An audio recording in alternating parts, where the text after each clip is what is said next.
जय हिंद बच्चों।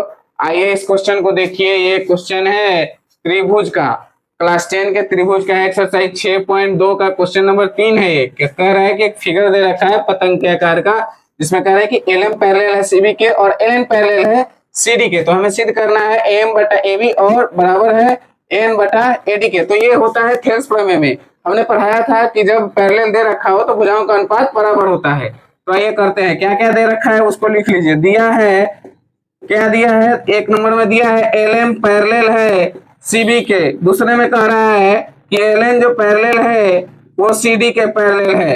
हमें सिद्ध क्या करना है उसको लिख लेते हैं। सिद्ध करना है, सिद्ध करना है एम बट्टा ए बी बराबर है एन बट्टा ए डी के, है ना। तो आइए हम पहले कह रहे हैं कि ये इसके पैरेलल है, तो पहले इस त्रिभुज से चलते हैं। तो त्रिभुज ए बी सी में, है ना, क्या दे रखा है L M parallel C B. तो भुजाओं का अनुपात बराबर कीजिए, क्या हो जाएगा एम बटा एम बी। थेल्स प्रमेय से लिखेंगे, अतः थेल्स प्रमेय से नीचे आ रहा है बाबू, इसके नीचे आएगा लिखेंगे तो है, नहीं आएगा। चलिए आगे बढ़ते हैं। तो एबीसी में एल एम जो है पैरेलल है बीसी के, तो अतः थेल्स प्रमेय से क्या होगा, भुजाओं का अनुपात बराबर। तो एम बटा एम बी, एम बटा एम बी, है ना, बराबर होगा एल बटा एल सी के, एल बटा एल सी के। इसको मान लीजिए समीकरण क्या होगा एक। अब चलिए पुनः दूसरे में देखिए, दूसरा बराबर है एल एन पैरेलल है सी डी के। एल एन ये वाला इसके पैरेलल है, इस त्रिभुज में चलते हैं। तो पुनः त्रिभुज ए सी डी में क्या दे रखा है L N parallel C D.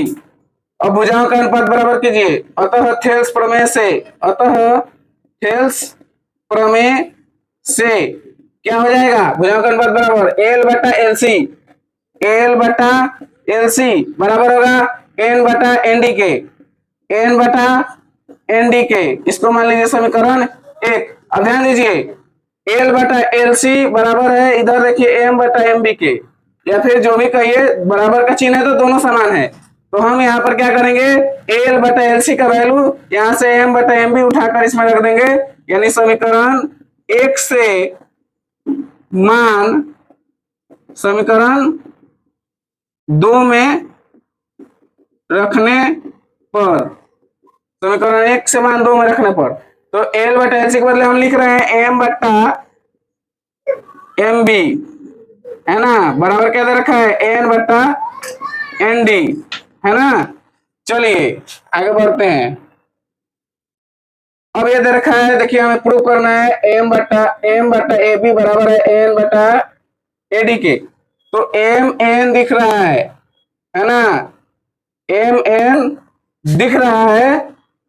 तो जो दिख रहा है मतलब बचाना है हमको, उसको उड़ाना नहीं है, यानी जो आंसर में दिख रहा होगा उसको व्युत्क्रम करके नीचे भेज देते हैं।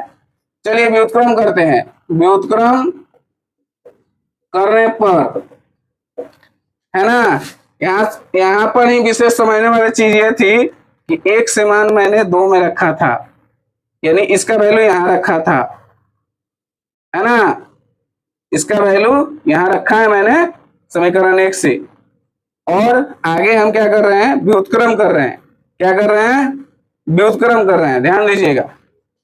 तो व्युत्क्रम जो करेंगे तो एम बी ऊपर चला जाएगा, क्या चला जाएगा, एम बी ऊपर चला जाएगा और एम नीचे आ जाएगा, ये भी पलट जाएगा, तो ये हो जाएगा एन डी बट्टा एन। चलिए जब व्युत्क्रम कर दिए तो प्लस वन करते हैं सब में, एम बी बट्टा ए एम प्लस वन दोनों साइड करेंगे, एन डी बट्टा एन प्लस वन।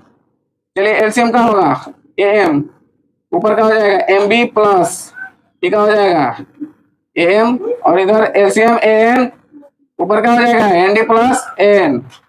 चलिए ध्यान दीजिए एम बी और एम, एम बी और एम, ये दोनों दोनों मिलेगा तो क्या बनेगा ए बी, ए बी, और नीचे क्या है एम, उसमें कोई चेंजिंग नहीं। एनडी और एन, एनडी और एन दोनों मिलेगा, दोनों मिलेगा तो क्या बनेगा, दोनों भुजा मिलके एडी बनेगा। क्या बनेगा, एडी, और नीचे क्या है एन।